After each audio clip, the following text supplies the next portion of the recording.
विधानसभेत असतो तर पेपरवेट फेकून मारला असता असं राऊतांनी म्हटले। नार्वेकरांनी मराठीचे धिंडवडे काढले। राऊत त्यामुळे चांगले संतापलेत। संजय राऊतांकडून राहुल नार्वेकर यांचा नॉर्वेकर असा उल्लेख करण्यात आलाय। नार्वेकरांच्या वतीने मुख्यमंत्री फडणवीसांनी माफी मागावी अशी मागणीही राऊतांनी केली आहे। पद्मविभूषण आशा भोसले यांच्या निधनानंतर महाराष्ट्र विधानसभेत मांडण्यात आलेल्या शोक प्रस्तावावरून राज ठाकरेंपाठोपाठ संजय राऊतही संतापलेत। विधानसभेत असतो तर पेपर वेट फेकून मारला असता अशा भाषेत राऊतांनी नार्वेकरांवर निशाणा साधलाय। पद्मविभूषण आशा भोसले यांचा जन्म 8 सप्टेंबर 1933 रोजी सांगली येथे झाला। पंडित दीनदयाल मंगेशकर यांच्या संगीताचा वारसा घेऊन जन्माला आलेल्या मंगेशकर भावंडे ही भारताच्या आणि मराठी लालाटीचे वैभव आहे। आशा भोसले या पंचरत्नापैकी एक होत्या। स्वर्गीय लता मंगेशकर या प्रत्यक्ष भगवंताची वासरी होत्या, तर आशाताई साक्षात राधेच्या मनातले घनश्यामाचा स्वर होत्या। महाराष्ट्र शासनाने महाराष्ट्र भूषण पुरस्कार देऊन त्यांचा यथोचित सन्मान केला आहे।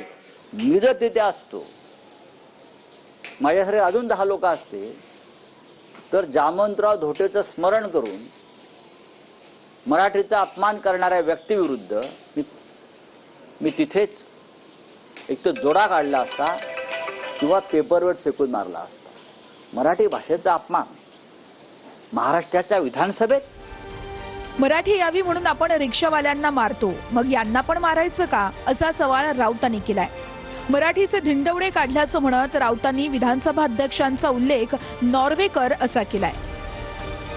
मराठीचा जे त्यांनी दशावतार,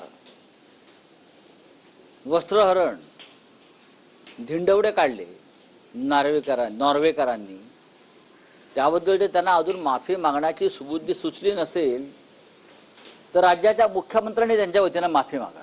ज्या विधानसभा अध्यक्षाला मराठी लिहिता वाचता येत नाही, मराठीत विचार करता येत नाही, ज्याच्या हृदयाची धडकनं मराठी नाहीये, ठोके मराठी नाहीये, असा माणूस तिथे बसवला गेला, ताबडतोब त्यांना त्यांच्या पदावरून दूर केलं पाहिजे, मराठीचा अपमान केला पाहिजे। मुख्यमंत्री छातीवर हात ठेवून सांगतात की महाराष्ट्रात सक्ती फक्त मराठीचीच। रिक्षावाल्यांना आपण मारतो मराठी येत नाही म्हणून, मग ह्यांना मारायचं का?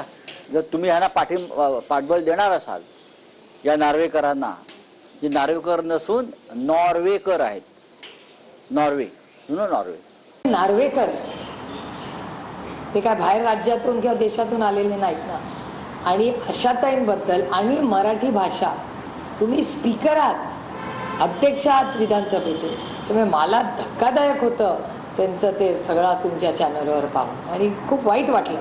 ज्या मराठी भाषेला आम्ही आमची आई समजतो, आमची ओळख समजतो, आमचा आत्मा आहे, त्या मराठी भाषेची ज्या पद्धतीने चिरफाड झाली अतिशय दुर्दैवी, आणि त्याचा मी जाहीर निषेध करते। आणि मराठी येत नसेल तर क्लास लावा, उशिरा का होईना।